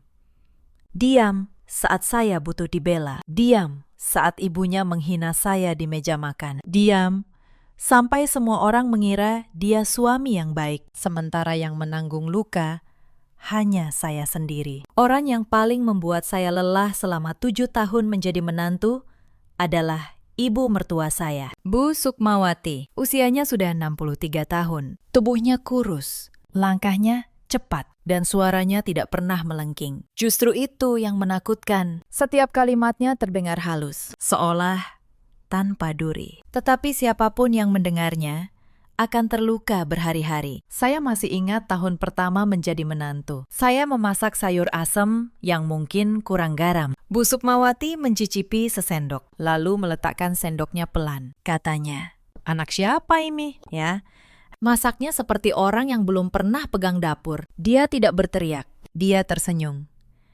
Justru senyum itu yang membuat saya menunduk, menyembunyikan mata yang panas. Kalau saya pulang kerja terlambat, dia akan berkata di depan tamu, "Perempuan yang sudah bersuami dan punya anak harusnya tahu diri, pulang malam-malam. Nanti orang ngomong." Ketika saya melahirkan Kayla, dia tidak pernah terang-terangan menyebut soal anak laki-laki. Tetapi setiap pulang dari kondangan, dia akan berkata setengah bercanda, "Rumah orang ramai. Ada cucu laki-laki, lengkap rasanya." Saya menelan semua itu. Saya selalu menghibur diri. Ibu mertua sudah tua. Mungkin maksudnya baik, mungkin dia hanya kaku. Selama bertahun-tahun, saya memaafkan 9 dari 10 kesalahan dengan kalimat yang sama, berulang-ulang. Adik ipar saya, Wulan, berusia 30 tahun. Dia belum menikah, tinggal menumpang di rumah ibunya, dan punya bakat khusus dalam satu hal, membakar api. Setiap kali Bu Sukmawati mulai menyindir, Wulan akan menambahkan sedikit minyak. "Iya, Bu, Mbak Anindya kan sibuk kerja, mana sempat ngurus rumah." Dan Reza, suami saya, akan menunduk menatap piringnya, seolah tidak mendengar apa-apa. Bertahun-tahun saya pikir kesabaran adalah kebajikan. Saya pikir kalau saya cukup sabar, rumah tangga ini akan tenang. Saya keliru. Kesabaran yang saya berikan ternyata hanya membuat mereka semakin yakin bahwa saya tidak akan pernah melawan. Tetapi ada satu hal yang tidak mereka ketahui. Tanah yang menjadi pondasi seluruh kekayaan keluarga ini. Tanah tempat mereka membangun mimpi. Bukan milik mereka. Itu warisan dari kakek saya. Dan saya tahu persis di mana setiap surat tentang tanah itu disimpan. Mari saya ceritakan dari awal bagaimana semua ini bermula. Kakek saya, almarhum kakek Suryo, dulu memiliki sebidang tanah luas di kawasan Pondok. Dulu itu hanya kebun dan sawah. Tetapi kota tumbuh, jalan tol dibangun, dan tanah yang dulu murah itu kini bernilai ratusan miliar. Sebelum meninggal, kakek memanggil saya. Dia menggenggam tangan saya dan berkata pelan, "Dek, tanah ini untukmu dan anak-anakmu. Jangan pernah kau lepas. Orang akan datang dengan 1000 cara untuk mengambilnya. Tugasmu cuma satu, simpan suratnya. Dan jangan pernah tanda tangan apapun tanpa berpikir. Saya tidak pernah lupa kalimat itu. Yang tidak diketahui keluarga Pratama adalah hal ini, Pak Tono. Paman saya dari pihak ibu adalah seorang notaris senior. Setahun sebelum kakek meninggal, kakek dan Pak Tono mengurus akta hibah secara resmi. Sertifikat tanah pondok itu dibalik nama dari kakek Suryo menjadi atas nama saya, Anindya Larasati. Sah, terdaftar di Badan Pertanahan, lengkap dengan akta hibah dan bukti pajak. Tetapi saya tidak pernah memamerkannya. Reza tahu ada tanah warisan, tetapi dia mengira tanah itu masih atas nama almarhum kakek. Belum diurus, belum jelas. Saya membiarkan dia berpikir begitu, bukan karena saya licik. Saya hanya teringat pesan kakek, jangan pernah lepas dan jangan pernah pamer selama bertahun-tahun. Keluarga Pratama memperlakukan tanah itu seolah milik mereka. Reza sering membawa calon pembeli melihat-lihat, berkata bahwa suatu hari tanah itu akan jadi rumah besar untuk keluarganya. Bu Sukmawati bahkan sudah merancang. Di sudut mana rumah Wulan akan dibangun? Di sudut mana garasi mobil? Mereka berhitung di atas tanah yang sebenarnya bukan punya mereka. Saya diam saja. Saya pikir selama tidak ada yang menyakiti saya terlalu jauh, biarlah. Tetapi tahun ini semuanya berubah. Bapak mertua saya, Pak Hardi, meninggal dunia karena sakit jantung. Kepergiannya seharusnya menyatukan keluarga. Justru sebaliknya, kematian beliau membuka pintu serakah yang selama ini ditahan-tahan. 7 hari setelah pemakaman Pak Hardi, suasana rumah masih dipenuhi bau kembang dan dupa. Saya sedang membantu Mbak Asih, pembantu yang sudah belasan tahun ikut keluarga itu, membereskan gelas-gelas bekas tamu. Saat itulah Bu Sukmawati memanggil saya ke ruang tengah. Di sana sudah ada Reza, Wulan, dan 2 orang yang tidak saya kenal. Di atas meja tergeletak setumpuk kertas. Anindya, kata Bu Sukmawati dengan suara tenangnya yang biasa. Mumpung semua kumpul, ada yang harus diberesin. Soal tanah pondok itu, saya duduk perlahan. Saya tidak berkata apa-apa. Saya hanya menatap kertas-kertas itu. Sekarang, Bapak sudah tidak ada, lanjutnya. Tanah itu kan peninggalan keluarga. Biar rapi. Kamu tanda tangan surat pelepasan ini. Nanti tanah dibalik nama ke Wulan. Biar gampang ngurusnya. Toh kamu perempuan. Sebentar lagi cerai pun bisa. Kata cerai itu meluncur begitu enteng. Seolah sudah lama mereka rencanakan. Saya merasakan dingin menjalar di tengkuk. Tetapi wajah saya tetap datar. Reza menyahut pelan. Iya. Demi nama baik keluarga. Nin, jangan bikin ribet. Saya memandangi suami saya, pria yang 7 tahun tidur di sebelah saya. Dia tidak berani menatap mata saya. Saya berkata, saya pelajari dulu suratnya. Ya, Bu. Tidak baik tanda tangan dokumen tanpa dibaca. Wajah Bu Sukmawati mengeras sedikit, tetapi dia tersenyum. Ya sudah, jangan lama-lama.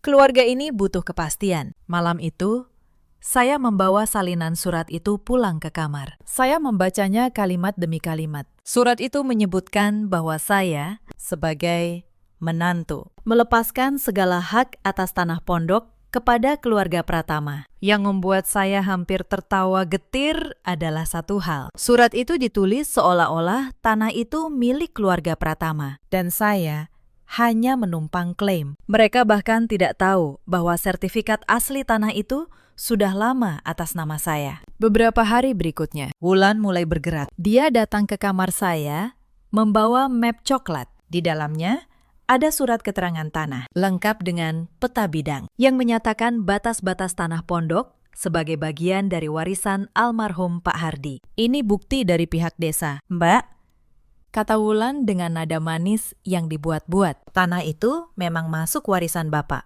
Mbak nggak punya hak apa-apa sebenarnya. Saya membalik-balik kertas itu. Saya tahu betul bagaimana dokumen tanah yang sah seharusnya terlihat. Surat di tangan Wulan itu tidak punya nomor sertifikat, tidak punya stempel Badan Pertanahan, hanya tanda tangan kepala dusun yang entah didapat bagaimana. Itu kertas palsu yang dibuat untuk menakut-nakuti saya. Saya mengembalikan map itu pelan. Terima kasih, Wulan.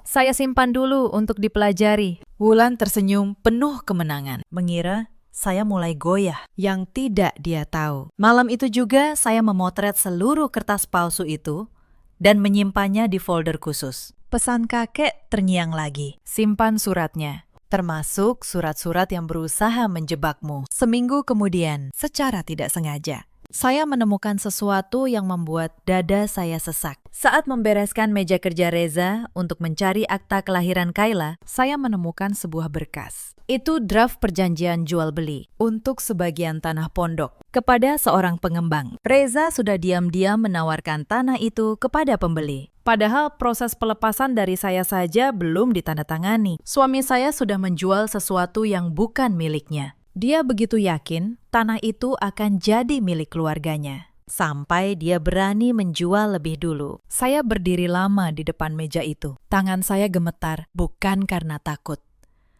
tetapi karena marah yang dingin. Saya tidak berteriak.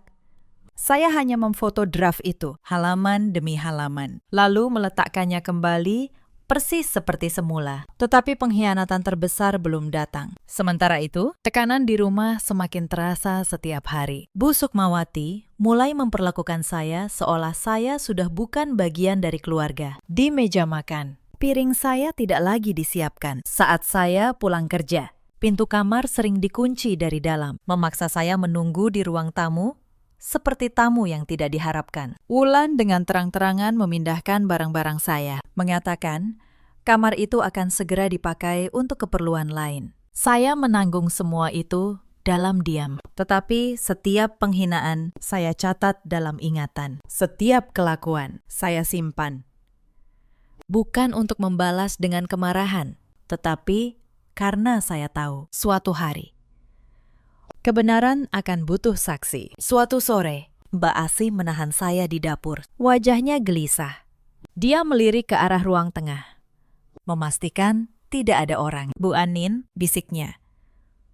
Saya nggak enak mau ngomong, tapi saya nggak tahan lihat ibu diperlakukan begini. Saya menatapnya. Ada apa, Mbak?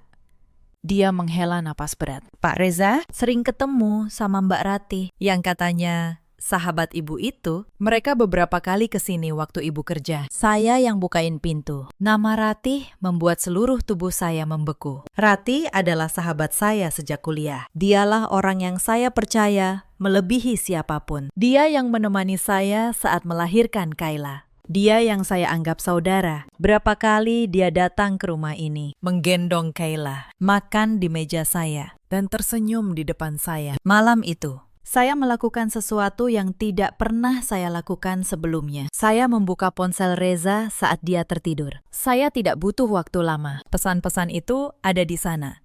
Jelas.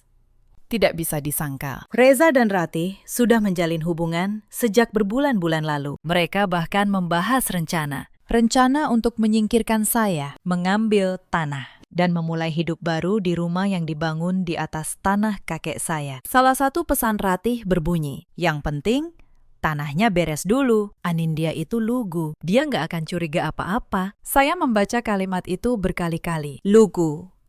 Itulah yang mereka pikirkan tentang saya. Saya tidak menangis malam itu. Air mata saya sudah habis bertahun-tahun lalu. Yang tersisa hanya satu keputusan yang sangat tenang. Saya akan membiarkan mereka berpikir bahwa saya memang selugu yang mereka kira. Saya akan membiarkan mereka melangkah maju, satu persatu, sampai ke tepi jurang yang mereka gali sendiri. Saya menyalin semua pesan itu. Saya menyimpan tanggal, jam, dan setiap kata. Yang membuat saya paling sakit bukanlah pengkhianatan Reza. Saya sudah lama tahu pernikahan ini hanya tinggal nama. Yang menghancurkan saya adalah Ratih. Saya membuka album foto lama di ponsel saya malam itu. Ada foto kami berdua saat wisuda. Ada foto dia menggendong Kayla yang baru lahir, tersenyum bahagia. Ada pesan-pesan lamanya yang penuh perhatian saat saya sedang terpuruk. Semua kehangatan itu ternyata bisa berubah menjadi pisau. Saya menatap foto-foto itu lama. Lalu satu persatu saya hapus. Bukan karena benci, tetapi karena saya tahu perempuan dalam foto itu sudah tidak ada lagi. Yang tersisa hanya orang asing yang kebetulan pernah saya percaya. Beberapa hari kemudian, Bu Sukmawati mengadakan acara kumpul keluarga besar. Banyak kerabat datang. Di tengah keramaian, dengan suara yang cukup terdengar oleh semua tamu, dia berkata, "Untung keluarga kita masih punya tanah pondok. Itu yang bikin kita terpandang. Coba kalau menantu yang numpang ini sampai berani klaim, malu kita." Beberapa kerabat melirik saya. Saya duduk diam, memegang gelas teh, tersenyum tipis. Di dalam, saya menghitung. Tinggal beberapa langkah lagi. Wulan menambahkan dengan keras, "Iya, Bu, Mbak Anindya kan cuma menantu. Mana ngerti soal tanah. Biar laki-laki yang urus." Reza di sudut ruangan, tertawa kecil bersama mereka. Tertawa di depan istrinya sendiri. Saya hanya berkata dalam hati, "Tertawalah selagi bisa." Puncaknya datang 2 minggu kemudian. Suatu malam, saya pulang kerja dan menemukan koper saya sudah dikeluarkan dari kamar, tergeletak di teras. Di ruang tamu, duduk Reza. Ibunya, Wulan, dan Ratih. Ya, Ratih, sahabat saya. Duduk di sofa rumah itu, seolah dialah nyonya rumah yang baru. Reza berdiri. Suaranya datar dan dingin. "Nin, kita sudah nggak cocok. Sebaiknya kamu pulang ke rumah ibumu dulu. Surat cerai akan saya urus. Kayla biar tinggal di sini." Bu Sukmawati menyahut, "Sudah, nggak usah banyak omong. Kamu memang nggak pantas di keluarga ini dari awal." Ratih, sahabat saya, menatap saya dengan tatapan yang dibuat-buat sedih. Katanya pelan, "Maaf ya, Nin. Kadang hidup memang begini." Saya berdiri di ambang pintu, menatap mereka berempat satu persatu. Hati saya seharusnya hancur, tetapi anehnya saya merasa sangat tenang karena saya tahu sesuatu yang tidak mereka tahu. Mereka mengira sedang mengusir saya dari rumah mereka, padahal mereka sedang berdiri di atas tanah yang setiap jengkalnya atas nama saya. Saya hanya berkata, "Baik, saya pergi." Tapi Kayla ikut saya. Saya menggandeng tangan anak saya, mengambil koper, dan keluar tanpa menoleh. Di belakang saya, terdengar tawa kecil mereka. Mereka pikir mereka menang. Malam itu, saya dan Kayla menginap di rumah ibu saya. Setelah menidurkan Kayla, saya menelpon satu nomor yang sudah lama saya simpan. Nomor Pak Tono, paman saya, sang notaris. Pak Tono mengangkat telepon, meski sudah larut. Suaranya yang berat menenangkan saya. "Anindya, ada apa?" "Dek, kamu menangis." "Tidak, Paman," jawab saya. "Saya tidak menangis. Saya cuma butuh memastikan sesuatu. Sertifikat tanah pondok itu sekarang atas nama siapa?" Saya mendengar Pak Tono terdiam sejenak. Lalu dia berkata, "Mantap, atas namamu. Sejak akta hibah dari almarhum kakekmu kita urus. Tanah itu 100% milikmu. Terdaftar resmi. Aku menyimpan salinan aktanya di kantor. Memangnya ada apa?" Saya menceritakan semuanya. Surat pelepasan yang mereka paksakan. Peta bidang palsu Wulan. Draft jual beli Reza. Pengkhianatan Ratih. Pengusiran malam itu. Pak Tono terdiam lama. Lalu suaranya berubah tajam. Jadi mereka mau menjual tanah yang bukan punya mereka. Mereka mau memaksamu melepas hak atas tanahmu sendiri. Anindya, dengarkan aku. Jangan tanda tangani apapun. Besok pagi datang ke kantorku. Kita siapkan semuanya. Mereka sudah melangkah terlalu jauh. Keesokan paginya, saya datang ke kantor Pak Tono. Di sana, di atas meja, terbentang semua yang saya butuhkan. Sertifikat hak milik atas nama Anindya Larasati. Akta hibah dari kakek Suryo. Ditandatangani di hadapan notaris. Sah secara hukum. Bukti pembayaran pajak bumi dan bangunan selama bertahun-tahun. Semuanya atas nama saya. Yang diam-diam saya bayar sendiri. Pak Tono menjelaskan dengan tenang. Tanah ini milikmu mutlak. Surat pelepasan yang mereka buat tidak ada artinya. Karena mereka memaksamu melepas sesuatu yang memang sudah punyamu. Draft jual beli suamimu itu cacat hukum. Karena dia menjual properti tanpa hak. Bahkan, kalau kau mau, Kita bisa laporkan upaya pemalsuan dokumen oleh adik iparmu. Saya menatap tumpukan dokumen itu. Inilah senjata yang kakek titipkan kepada saya bertahun-tahun lalu. Bukan kemarahan, bukan teriakan, hanya kertas, tanggal, dan tanda tangan yang sah. Paman, kata saya pelan. Saya tidak mau buru-buru. Saya mau mereka merasakan dulu kemenangan palsu itu. Biar mereka rayakan. Baru kita datang. Pak Tono menatap saya, lalu tersenyum kecil. Kau memang cucu kakekmu. Dan benar saja. Tidak sampai seminggu kemudian, kabar itu sampai ke telinga saya melalui Mbak Asih. Keluarga Pratama mengadakan syukuran. Mereka mengundang kerabat, tetangga, bahkan rekan bisnis Reza. Acara itu dirayakan untuk dua hal sekaligus. Pertama, perceraian saya yang katanya sudah final. Kedua, rencana pembangunan rumah besar di Tanah Pondok yang akan dimulai bulan depan. Ratih, kabarnya, sudah resmi tinggal di rumah itu. Dia bahkan sudah memilih warna cat kamar utama. Saya mendengar semua itu dengan tenang. Lalu saya menelpon Pak Tono. Paman, mereka mengadakan syukuran besok malam. Banyak tamu. Saya rasa itu waktu yang tepat. Pak Tono menjawab, aku akan bawa salinan resmi semua dokumen. Aku juga akan minta rekan dari Badan Pertanahan ikut, supaya tidak ada yang bisa berkilah. Kita datang bukan untuk membuat keributan. Ndek, kita datang membawa kebenaran di atas kertas. Malam syukuran itu, rumah keluarga Pratama bermandikan cahaya. Lampu-lampu dipasang di sepanjang teras. Meja panjang penuh dengan rendang, opor, dan kue-kue. Tamu berdatangan, memberi selamat. Bu Sukmawati mengenakan kebaya terbaiknya, berkeliling menyapa tamu dengan wajah berseri. Wulan sibuk berfoto. Reza berdiri di tengah ruangan, dengan Ratih di sisinya, menyambut tamu, seolah mereka pasangan yang baru saja memenangkan hidup. Di tengah keramaian itulah, tepat ketika Bu Sukmawati mengangkat gelas untuk berpidato, pintu pagar terbuka. Saya masuk. Di belakang saya, Pak Tono dengan map kulit hitamnya dan seorang pegawai Badan Pertanahan berseragam rapi. Suasana langsung berubah. Tawa berhenti. Tamu-tamu saling pandang. Bu Sukmawati menurunkan gelasnya. Wajahnya berubah masam. Mau apa kamu kesini? Tanyanya tajam. Sudah bukan keluarga, masih berani datang. Saya tersenyum tenang. Saya datang justru karena ada urusan keluarga. Soal tanah pondok yang sedang kalian rayakan ini. Reza melangkah maju. Wajahnya gusar. Nin, jangan bikin malu. Tanah ini sudah jelas.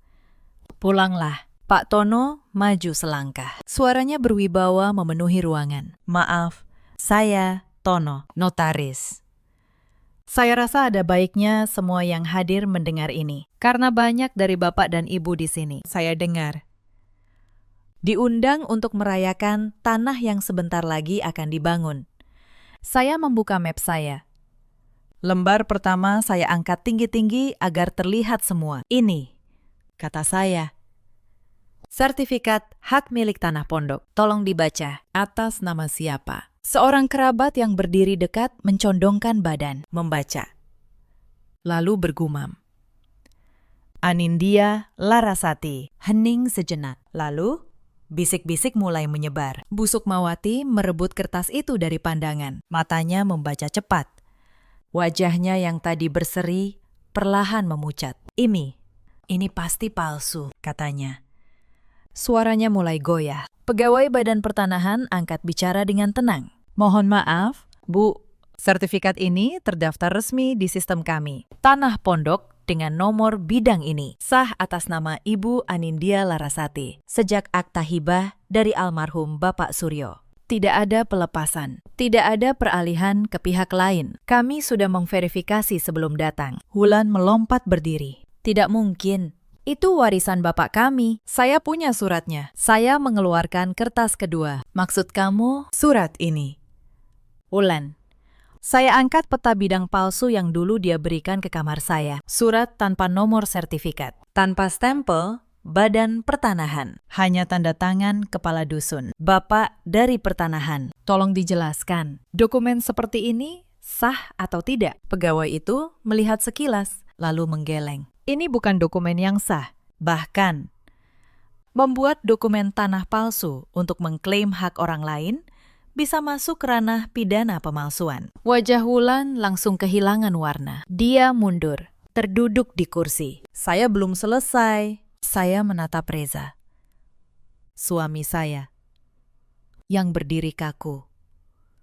Dan ini, kata saya, mengeluarkan lembar ketiga, draft perjanjian jual beli sebagian tanah pondok kepada pengembang. Ditandatangani siapa? Reza Pratama, suami saya, menjual tanah yang bukan miliknya tanpa sepengetahuan pemilik sah. Mas Reza, kamu menjual tanah saya di belakang saya. Tamu-tamu mulai berbisik makin keras. Beberapa menggeleng. Wajah Reza memerah, lalu memutih. Dia membuka mulut, tetapi tidak ada kata yang keluar. Bu Sukmawati mencoba menyelamatkan keadaan. Anindya, ini kan masih keluarga. Bisa dibicarakan baik-baik. Tidak usah dibesar-besarkan di depan tamu. Saya menatapnya. Untuk pertama kalinya dalam 7 tahun. Saya menatap matanya tanpa menunduk. Bu, kata saya pelan. Selama 7 tahun saya menunduk di meja makan ini. Saya ditertawakan karena masakan saya. Saya disindir karena tidak punya anak laki-laki. Saya disebut menantu yang cuma numpang. Malam itu, koper saya kalian lempar ke teras. Sekarang saya tanya, siapa yang sebenarnya numpang di tanah ini? Tidak ada yang menjawab. Ruangan itu sunyi. Lalu saya berpaling kepada Ratih, sahabat saya, perempuan yang dulu menggendong anak saya. Dan kamu, Ratih, kata saya. Suara saya tidak meninggi, tetapi setiap kata terasa berat. Kamu yang saya anggap saudara. Kamu menulis bahwa saya lugu, bahwa saya tidak akan curiga apa-apa. Saya mengeluarkan ponsel saya, menunjukkan tangkapan layar pesan itu. Saya simpan semuanya. Ratih, termasuk rencana kalian menyingkirkan saya untuk tanah ini. Ratih menutup wajahnya dengan kedua tangan. Beberapa tamu yang mengenalnya menatapnya dengan jijik. Pak Tono menutup dengan suara tenang yang final. Jadi begini, tanah ini milik Ibu Anindya. Rencana pembangunan apapun di atasnya batal demi hukum. Draft jual beli itu kami tahan sebagai bukti. Dan jika ada upaya lebih lanjut untuk mengklaim, memalsukan, atau menjual tanah ini, kami akan menempuh jalur hukum. Saya sarankan malam ini. Syukuran ini diakhiri. Satu persatu tamu mulai pamit dengan wajah canggung. Beberapa berbisik sambil melirik keluarga Pratama. Kemegahan yang mereka bangun malam itu runtuh dalam hitungan menit. Saya melipat dokumen saya, memasukkannya kembali ke dalam map. Saya tidak berteriak. Saya tidak menangis. Saya hanya berkata sebelum berbalik pergi. Kakek saya pernah berpesan, jangan pernah melepas apa yang menjadi hakmu. Hari ini saya tidak melepasnya. Lalu saya keluar menembus malam dengan kepala tegak. Tetapi cerita ini belum benar-benar selesai malam itu. Karma tidak datang sekaligus. Ia datang perlahan, lapis demi lapis, kepada setiap orang yang pernah merasa berhak meninjak saya. Hari-hari setelah syukuran yang gagal itu, kabar menyebar cepat di kampung. Orang-orang yang dulu memuji keluarga Pratama, kini berbisik-bisik di belakang mereka. Cerita tentang keluarga yang merayakan tanah yang ternyata bukan milik mereka, menjadi bahan pembicaraan di warung, di pengajian, di mana-mana. Bu Sukmawati yang selama ini bangga dengan kehormatannya, kini menghindari keluar rumah. Kehormatan yang dia jaga mati-matian selama puluhan tahun, runtuh dalam satu malam yang dia sendiri rancang. Reza datang ke rumah ibu saya beberapa hari kemudian. Dia berdiri di pintu, kuyu. Tidak lagi seperti pria yang dipuji tetangga. Dia mencoba bicara. Nin, kita bisa bicarakan ini baik-baik. Demi Kayla.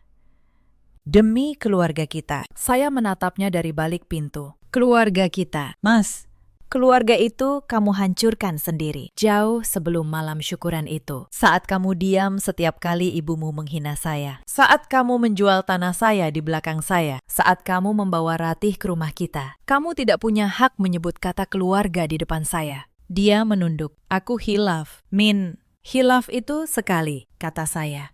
Yang kamu lakukan berbulan-bulan. Itu bukan hilaf. Itu pilihan.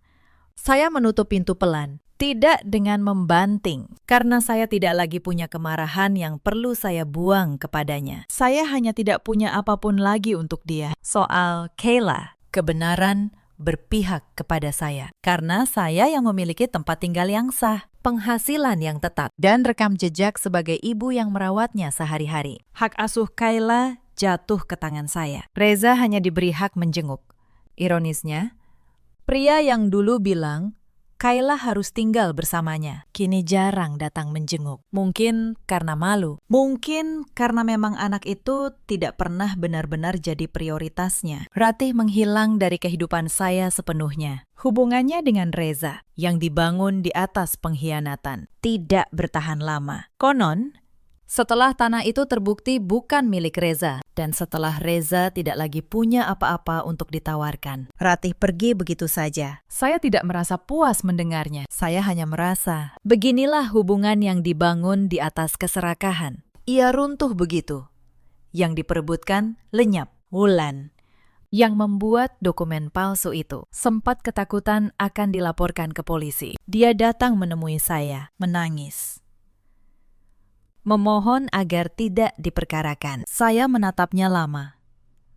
Saya bisa saja melaporkannya. Pak Tono bahkan menyarankan demikian. Tetapi saya memilih tidak. Bukan karena saya lemah, tetapi karena saya tidak mau menghabiskan sisa hidup saya dengan urusan pengadilan dan dendam. Saya cukup memastikan satu hal. Dokumen palsu itu saya simpan. Jika suatu hari ada yang berani mengusik tanah saya lagi, semua bukti itu siap. Membiarkan seseorang pergi bukan berarti melupakan. Itu berarti memilih untuk tidak membawa beban mereka dalam hidup saya. Bu Sukmawati tidak pernah meminta maaf. Sampai akhir, dia masih merasa dirinya yang dirugikan. Beberapa bulan kemudian, saya dengar dia jatuh sakit. Wulan yang dulu manja, kini harus mengurus segalanya seorang diri. Karena Reza sibuk dengan kekacauan hidupnya sendiri. Rumah yang dulu penuh tawa di malam syukuran itu, kini sepi. Saya tidak datang. Bukan karena benci, saya hanya sudah selesai dengan mereka semua. Saya ingin kembali sejenak ke hari-hari sebelum semua keruntuhan itu. Agar kalian mengerti betul beban apa yang saya pikul selama 7 tahun. Karena luka yang paling dalam bukanlah malam saya diusir. Luka yang paling dalam adalah ribuan hari kecil yang menggerus harga diri saya sedikit demi sedikit. Sampai saya nyaris lupa bahwa saya pernah punya harga diri. Saya ingat hari saya melahirkan Kayla. Saya sendirian di rumah sakit selama berjam-jam. Karena Reza katanya ada urusan dokumen yang tidak bisa ditinggal. Bu Sukmawati datang sebentar, melihat bayi perempuan saya, lalu berkata, "Perempuan, ya sudah. Mudah-mudahan yang berikutnya laki-laki." Itu kalimat pertama yang dia ucapkan saat melihat cucunya yang baru lahir. Bukan ucapan syukur, bukan doa untuk kesehatan, hanya kekecewaan yang dibungkus harapan. Saya memeluk Kayla erat-erat malam itu dan berjanji dalam hati, anak saya tidak akan pernah merasa kurang berharga hanya karena dia perempuan. Tidak akan pernah. Saya ingat hari ulang tahun pernikahan kami yang kelima. Saya memasak sepanjang sore, menyiapkan meja, berharap setidaknya malam itu kami bisa menjadi keluarga yang biasa. Reza pulang larut bersama ibunya dan Wulan, membawa rombongan tamu dadakan. Tidak ada ucapan selamat, tidak ada yang ingat. Bu Sukmawati malah mengomel karena saya tidak memasak cukup banyak untuk tamu yang tidak saya undang. Malam itu saya makan sisa di dapur sendirian. Setelah semua orang tidur, saya tidak menangis. Saya hanya merasa sangat lelah. Saya ingat bagaimana setiap gaji saya selalu ditanya, bukan oleh Reza saja, tetapi oleh ibunya. "Gaji kamu berapa?" Kok rumah tangga begini-begini saja? Padahal sebagian besar pengeluaran rumah itu saya yang tutupi diam-diam. Pajak tanah pondok pun saya yang bayar tahun demi tahun, tanpa pernah saya sebut. Karena saya tahu itu kewajiban saya sebagai pemilik sah. Mereka menikmati segalanya dan tetap menganggap saya beban. Yang paling menyakitkan, Reza tidak pernah sekalipun membela saya. Saya pernah berkata kepadanya di kamar dengan suara yang sudah lelah, "Mas, sekali saja, bisa nggak kamu bela aku di depan ibumu. Dia menjawab tanpa menoleh. Sudahlah, Nin. Ibu kan sudah tua. Nyalah saja, selalu kata itu. Nyalah. Seolah harga diri saya adalah sesuatu yang bisa terus-menerus saya korbankan demi kedamaian semu. Saya mengalah begitu lama, sampai saya hampir kehilangan diri saya sendiri. Saya menjadi perempuan yang menunduk, yang meminta maaf untuk hal yang bukan salahnya, yang tersenyum saat hatinya hancur. Dan keluarga itu, semakin saya mengalah, semakin mereka yakin bahwa saya memang tidak punya nilai apa-apa. Itulah sebabnya, ketika kebenaran akhirnya terbongkar, saya tidak merasa menang. Saya merasa terbebaskan, seperti orang yang baru sadar bahwa dia selama ini menggendong batu besar, lalu meletakkannya. Dan untuk pertama kalinya, bisa berdiri tegak. Setelah semua selesai, saya memulai hidup baru bersama Kayla. Saya menjual sebagian kecil tanah pondok itu secara sah. Dengan bantuan Pak Tono. Bukan untuk berfoya-foya. Saya membeli rumah kecil yang nyaman di kawasan yang tenang, dekat sekolah Kayla.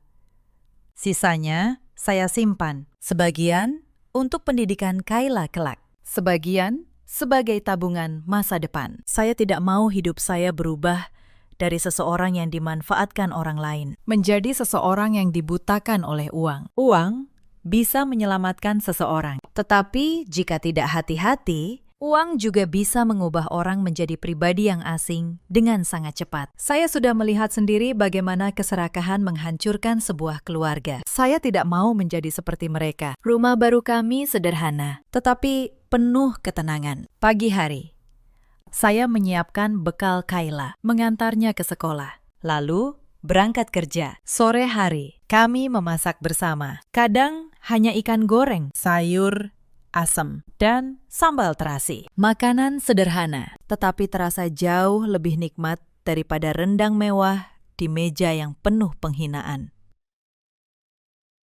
Untuk pertama kalinya dalam bertahun-tahun, saya makan tanpa harus menahan tangis. Kayla tumbuh menjadi anak yang ceria. Dia tidak banyak bertanya soal ayahnya, dan saya tidak memaksanya. Suatu malam, saat saya menidurkannya, dia berkata, "Mama, sekarang Mama jarang sedih, ya."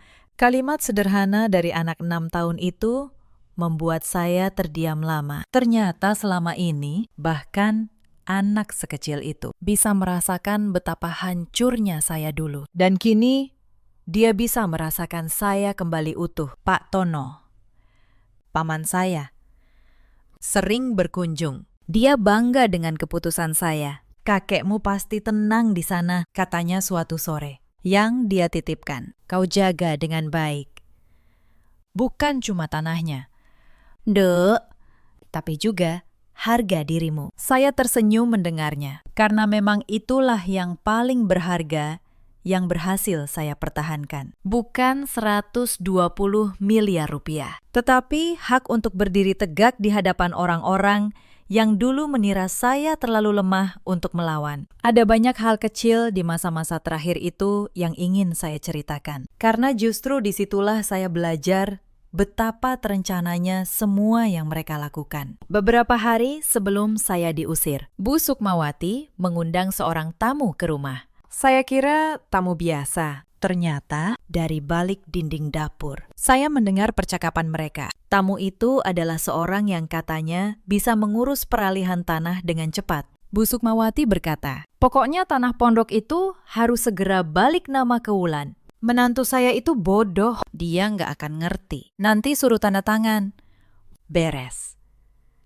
Tamu itu menjawab, "Tapi Bu, kalau sertifikat aslinya tidak ada di tangan kita, susah."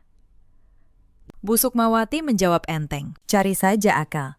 Yang penting, menantu saya tanda tangan dulu surat pelepasannya." Saya berdiri membeku di balik dinding, bukan karena terkejut, tetapi karena akhirnya mendengar dengan telinga saya sendiri betapa rendahnya mereka menilai saya. Bodoh, itu kata yang dipakai ibu mertua saya untuk perempuan yang selama 7 tahun melayani keluarganya. Saya tidak masuk ke ruangan itu. Saya tidak menumpahkan amarah. Saya kembali ke dapur, melanjutkan mencuci piring. Dan di kepala saya, satu persatu. Saya menyusun rencana. Mereka mengira saya lemah. Saya akan membiarkan mereka terus berpikir begitu, sampai semuanya terlambat bagi mereka. Malam berikutnya, Reza mencoba membujuk saya dengan cara yang lebih halus. Dia tiba-tiba menjadi manis. Dia membawakan makanan kesukaan saya, duduk di tepi tempat tidur, dan berkata lembut, "Nin, aku tahu selama ini kamu capek. Aku janji, setelah urusan tanah ini beres, kita pindah.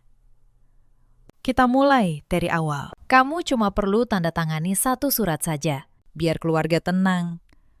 Saya menatapnya. Pria yang sedang menjalin hubungan dengan sahabat saya, sedang berpura-pura mencintai saya demi tanda tangan. Saya hampir merasa kasihan padanya. Hampir. Aku pikir-pikir dulu, ya. "Mas," jawab saya pelan. Dia tersenyum, mengira saya mulai luluh. Dia tidak tahu bahwa malam itu saya sudah menyalin pesan-pesannya dengan Ratih. Dia tidak tahu bahwa setiap kemanisan palsunya hanya menambah satu bukti lagi di folder saya. Saya juga ingat saat Wulan, beberapa hari sebelum pengusiran, dengan percaya diri sudah mulai mengukur-ukur ruangan di rumah. Dia berkata kepada temannya melalui telepon, cukup keras agar saya dengar. "Iya, sebentar lagi tanah pondok jadi punya keluarga kami. Aku mau bangun butik di situ." Si menantu itu mau diusir kok. Dia nggak punya apa-apa. Dia tertawa. Saya mendengar semua itu sambil melipat baju Kayla. Saya hanya tersenyum kecil. "Silahkan," batin saya. "Hitunglah kekayaan yang bukan milikmu. Semakin tinggi kalian membangun istana di atas pasir, semakin keras kalian akan jatuh." Dan benar, mereka jatuh. Bukan karena saya dorong, tetapi karena pondasi yang mereka pijak memang tidak pernah nyata. Ada satu momen yang tidak akan pernah saya lupakan saat di malam syukuran itu. Ketika pegawai Badan Pertanahan membacakan nama saya sebagai pemilik sah, saya melihat wajah Bu Sukmawati. Untuk pertama kalinya dalam 7 tahun, perempuan yang selalu menatap saya dengan dagu terangkat itu menunduk. Tangannya yang tadi memegang gelas dengan gagah, kini gemetar. Dunia yang dia bangun di atas penghinaan terhadap saya runtuh, tepat di hadapan orang-orang yang ingin dia kesankan. Saya tidak merasa puas. Saya pernah membayangkan, kalau hari pembalasan itu tiba, saya akan merasa menang. Mungkin akan tertawa. Ternyata tidak. Saya hanya merasa sedih yang aneh. Sedih karena 7 tahun hidup saya dihabiskan untuk orang-orang yang tidak pernah menganggap saya berharga. Sedih karena cinta dan kepercayaan yang saya berikan dibalas dengan rencana untuk menyingkirkan saya. Tetapi di balik kesedihan itu, ada kelegaan yang dalam, karena akhirnya saya bebas. Sebelum saya menutup kisah ini, ada satu hari yang harus saya ceritakan utuh. Hari ketika saya nyaris menyerah dan hampir menandatangani surat yang akan menghancurkan masa depan anak saya. Hari itu, tekanan dari keluarga Pratama mencapai puncaknya. Bu Sukmawati pura-pura sakit, berbaring di kamar, dan menyuruh Wulan memanggil saya. "Ibu mau ngomong sama kamu," kata Wulan dengan wajah penuh drama. Saya masuk ke kamar itu. Bu Sukmawati berbaring lemah. Suaranya dibuat parau. "Anindya," katanya. "Ibu sudah tua. Ibu cuma mau melihat keluarga ini damai sebelum ibu menyusul bapakmu. Kamu tanda tangani surat itu, ya? Demi ketenangan ibu." "Apa susahnya buat kamu? Toh kamu memang nggak punya hak apa-apa atas tanah itu." Reza berdiri di samping, menambahkan. "Iya, Nin. Kasihan ibu, tanda tangan saja." Saya berdiri di sana, memegang pena yang disodorkan Wulan dengan surat pelepasan di atas meja. Sejujurnya, saat itu ada bagian dalam diri saya yang lelah. Bagian yang berkata, "Sudahlah, tanda tangani saja, supaya semua ini berhenti." Bagian yang sudah terlalu lama terbiasa mengalah. Tetapi saat pena itu hampir menyentuh kertas, saya teringat 2 hal. Pertama, suara kakek saya.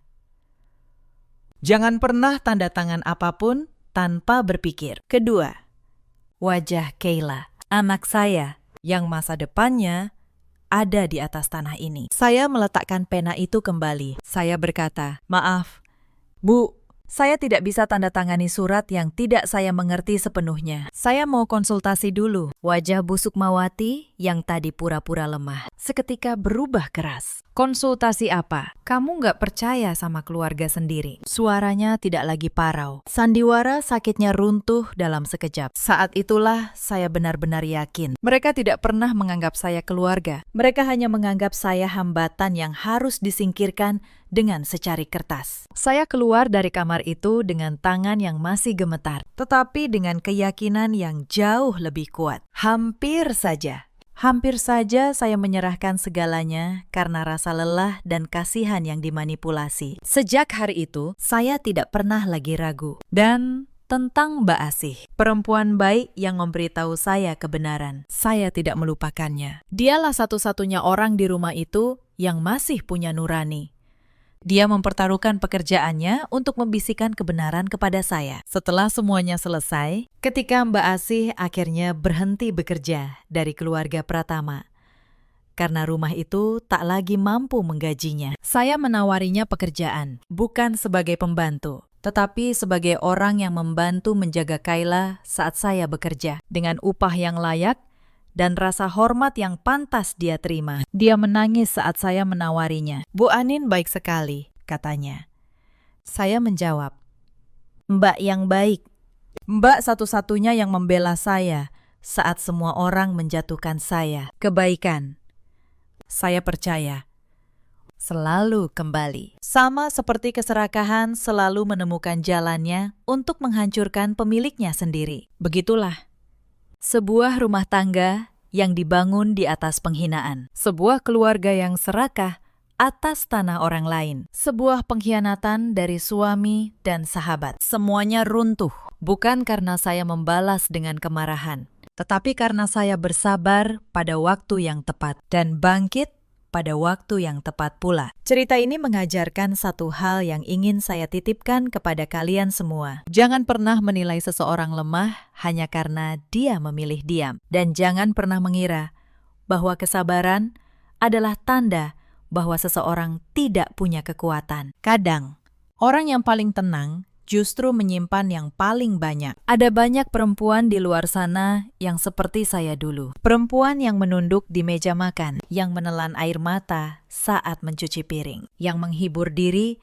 bahwa suatu hari semua akan membaik. Kepada kalian, saya ingin berkata, kesabaran untuk menjaga kerukunan sangat berbeda dengan kesabaran sampai orang lain mengira kalian tidak tahu apa-apa. Berhentilah pada saat yang tepat. Pertahankanlah pada saat yang tepat. Dan bangkitlah demi diri kalian sendiri dan anak-anak kalian. Ada juga banyak suami di luar sana seperti Reza. Pria yang merasa tidak bersalah hanya karena dia tidak memukul. Padahal diam di saat istri dihina adalah bentuk lain dari kekejaman. Mendiamkan ketidakadilan sama saja dengan ikut melakukannya. Ada pula para ibu mertua yang karena takut kehilangan kendali atas anaknya, justru menghancurkan rumah tangga anaknya sendiri. Yang lupa bahwa menantu juga anak orang, juga manusia yang punya harga diri. Penghinaan yang mereka tanam pada akhirnya